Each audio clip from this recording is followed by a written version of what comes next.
Hey, it is your buddy, Peace and Harmony with you here today.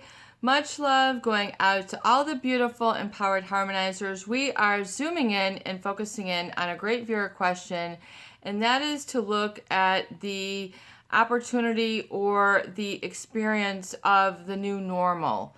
We are all in the midst of a global pandemic, a global civil unrest.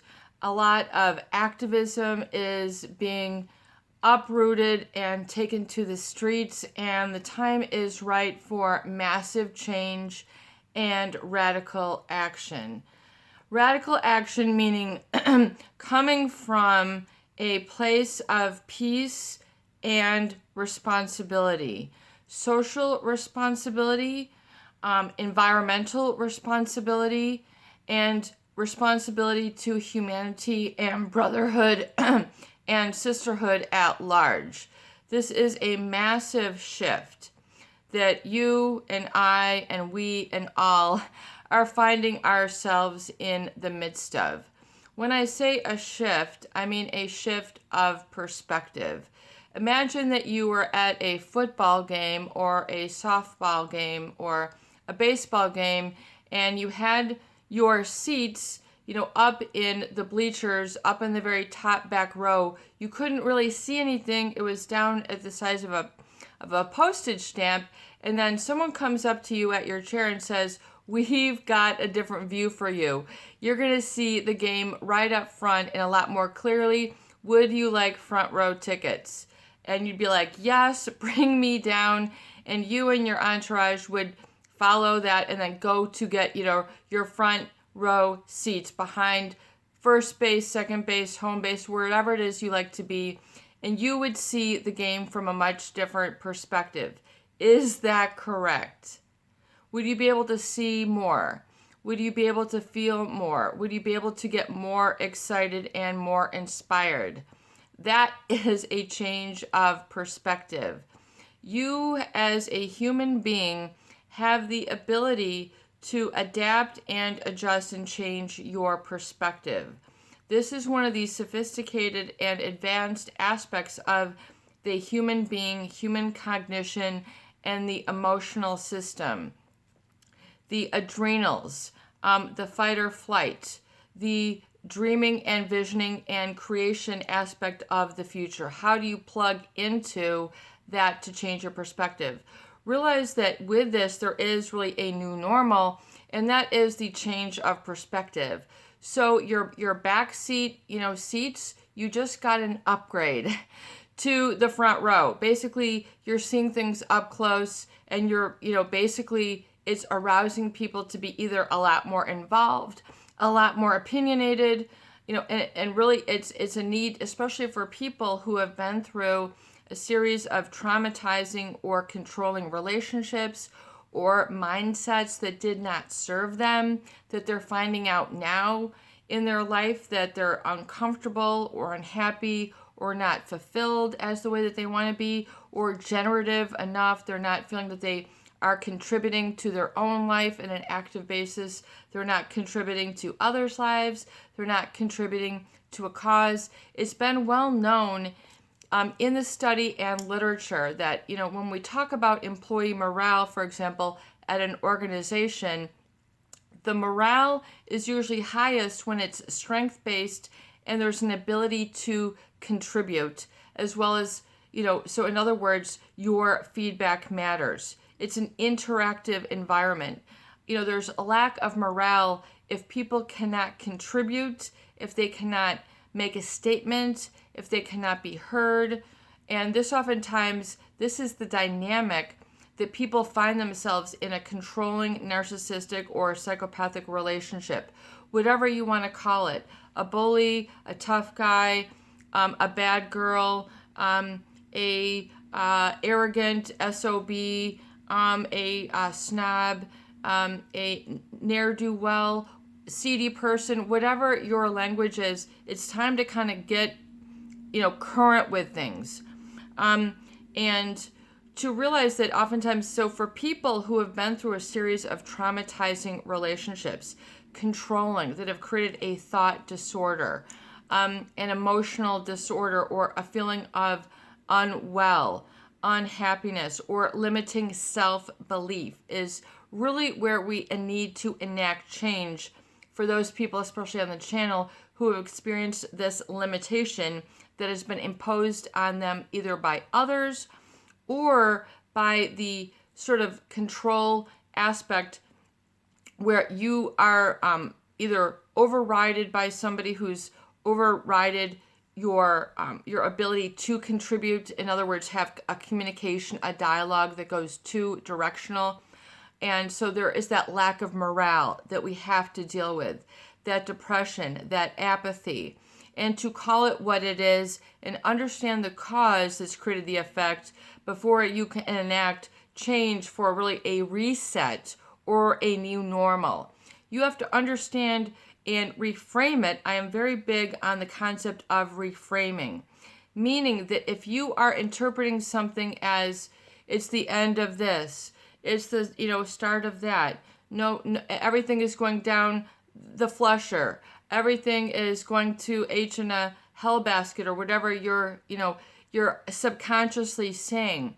You have to realize that this internal dialogue, if it's based on either a trauma bond in your feeling of being ineffectual, or based on someone who's imprinted that sort of what we're talking about in those dynamics of a narcissist or psychopathic relationship that a lot of you have experienced, understand that you don't oftentimes live and exist and breathe on the daily, that you are enacted and empowered and you're pursuing your dream, sort of living the dream.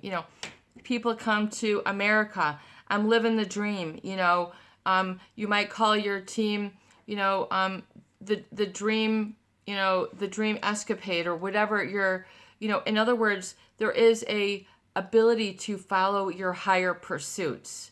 But oftentimes if you've been in traumatizing relationships, or you're attached in a codependent manner, which means you're always putting others first, you're always having to promulgate that, that ego that oftentimes a narcissist or a psychopath continues to engender in the relationship, that you need to detach and get out of that dynamic or that structure to create a new normal. So if you have not had that energy, that feeling of contribution, that you matter, that your voice matters, or that you need and deserve a change, or need to know how to change, oftentimes you need to know the how to get there. And that's nothing to be ashamed about, worried about. Don't worry about it. It requires adjustment. But, you need to also reframe it in the positive. In other words, someone just handed you the ticket, let's move you up front, let's go. I mean, you'd be running, jumping, let's get, a hot dog or whatever it is, let's get the concert t-shirt, let's go. You would be a lot happier because you'd be up front and you'd be seeing what you wanted to see. It is the same with a new normal. You have to make an adjustment to see what you want to see and experience what you want to experience, and be able to be plugged in and be interactive and to be able to share. Once again, on the parallel of a work environment, if you don't have a two-way dynamic, in other words, a suggestion box, a town hall meeting, a coming to Jesus, a kumbaya, belly to belly, toe to toe with the powers that be that matter, and that they hear you and are present for you with eye contact, processing your message, digesting it, and then having a conversation back, creates a lot more of employee morale. Meaning, if you think of morale, you're happy, contributing, you're not worried about people who are backstabbing, talking about you behind your back, trying to dismantle your position, get you fired, talk bad about you, sabotage you, point the finger, blame, and judge. These are a lot of the provocative emotional habits that cause distress. And especially now in the pandemic, the usual outlets are gone. So if people usually shop, go out to eat, go to the theater, meet socially, go to work, go to the grocery store, drive around, fly, travel. If you usually do all these things and all of a sudden you are not able, it's like a big, drop of the anvil. Your perspective has changed. You've just gotten tickets to the seat where you can't see anything and you ain't feeling good. You want to get an upgrade. You want to adjust to a new normal and be able to see things the way that you want.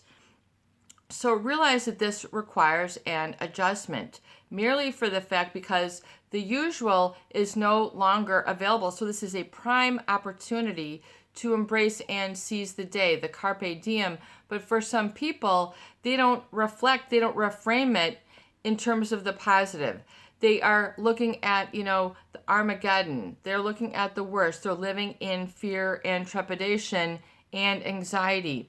This can cause health issues. This can cause social issues, mental issues. People come apart at the seams. There's a, as if you listen to the news, an uprise of suicide, and we just don't know all this coming down the pike. So you just need to understand that you are not in this alone. Don't worry about it. It affects everybody, every generation, race, culture, and community. Do you understand now how there is a fabric, or rather a thread, a common thread that is being woven between and across country lines, across political lines, across cultural lines, whether it's by race, creed, color, sexual identity, or whatever you call all that? It's coming together. So it's kind of like a tapestry where all of a sudden a golden thread is now woven in that everybody can share. In other words, this is a real, true shared event globally. I don't know if anything like this has occurred before in humanity. It sounds like, from what it says in the news, that this is unprecedented. Knowing this to be the case, this is a opportunity. There is, the cultural the Chinese symbol is a kind of a mix between crisis and opportunity. So in other words, this crisis, it creates opportunity. So you have to focus on the positive. And the law of attraction says then what you focus on grows. If you focus on being down, unhappy, that grows, etc. So we're talking about how do you get the leverage to get that change of new normal and change your seat, to change to see what you see. This requires leverage over self, i.e. willpower. The Creator has endowed the human being with willpower as well as a degree of divine intelligence. And so the divine intelligence is the greater, bigger picture, the bigger plan that is not man-made, i.e. water is not man-made, wind is not man-made, trees are not man-made. I mean, they can be agriculturally adapted, but what I'm trying to understand and explain that there's, divine intelligence runs through the physical being. It runs through the physical being in the emotional level, the psychological, and the spiritual, and your higher order thinking. So in the privacy of these videos, you need to come to a degree of peace. So change really comes from a degree of being in a cool, calm, collected perspective, not agitated, out of fear, running out of the seat of your pants, freaking out. I got to change this, because when you're doing that, you stir up anxiety, and then the thought process is not as solid or as linear. Or it's not as effectual for a lot of people, especially if you've been in a trauma bond or controlling relationship. This becomes a necessity to learn how to do, or if you have not, created this adaptation or adjustment before, you need to get the tools and the know-how. And part of that is understanding what leverage means. And the fact that oftentimes in controlling narcissistic relationships, you do not have leverage over self, leverage over the situation, or leverage over what another is doing. This creates a trauma, and it can create a lot of very sort of complex difficulties, including complex post-traumatic stress syndrome, thought disorders, attachment disorders, codependency, and the like.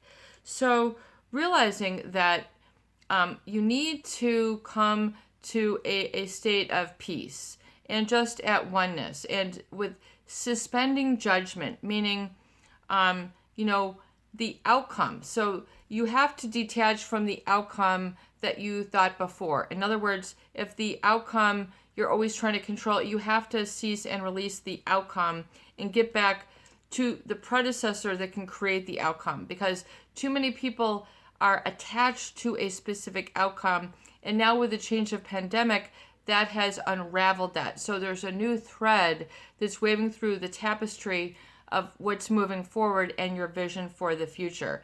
You have to visualize to materialize, and you have to do that really from more of a meditative and calm, cohesive state that's uninterrupted, especially by the fear and agitation that a lot of the media and a lot of the others that are going. You have to unplug and start to get, be able to know that you have to be able to manage the influx of those images, because the subconscious mind is taking all that in.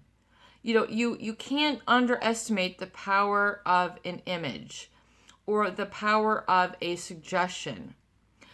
So you have to utilize this and get this under the realm of your control and your awareness. One of the amazing aspects of the human being is that of metacognition and reframing. Metacognition is the type of thought that is your ability to think about what you're thinking about so you can change.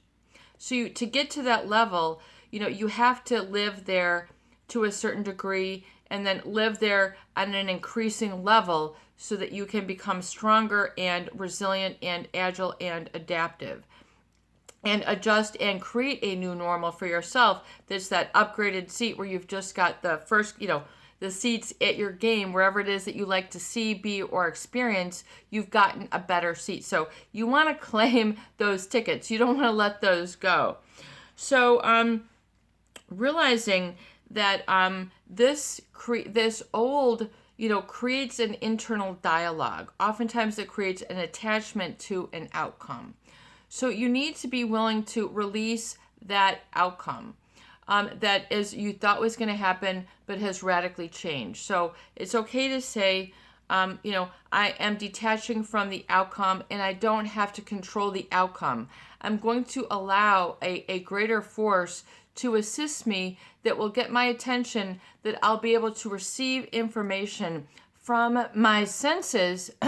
So when the solution and opportunity occurs, which is like a divine spark, you acknowledge, validate it, and nurture it and protect it. Adapting to a new normal means really embracing inspiration. Like Einstein says, it's 1% inspiration, 99% perspiration, but you want to live in that 1% space. The 1%ers. We talk about the 1%ers of society, the people who have a certain degree of affluence and influence. Obviously, they're going to have had different thought patterns and behaviors and different emotional habits to get there. Is that correct? Can I get an amen? Yes. And you want to have the peace that is required to sit at that drawing board to be able to make that change and an adjustment. So you have to realize the power of detachment from having to control the outcome. And realize that you need to understand the why for your change. In other words, to get leverage over yourself, you need to have enough. There has to be a certain degree of pain. In other words, dissatisfaction has to be great enough internally, not what someone else thinks for you, but what you want for you.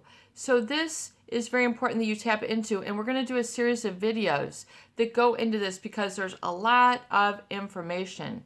It is very terse and rich with, maybe some advanced concepts. So we're going to continue on a series here today to look at that. This is your buddy, Peace and Harmony, with you here today, and I hope that these videos do help. Please share, please subscribe, and please donate for more great tools, videos, discussion, and support. Peace out. Have a beautiful day. I'll see you on the next video.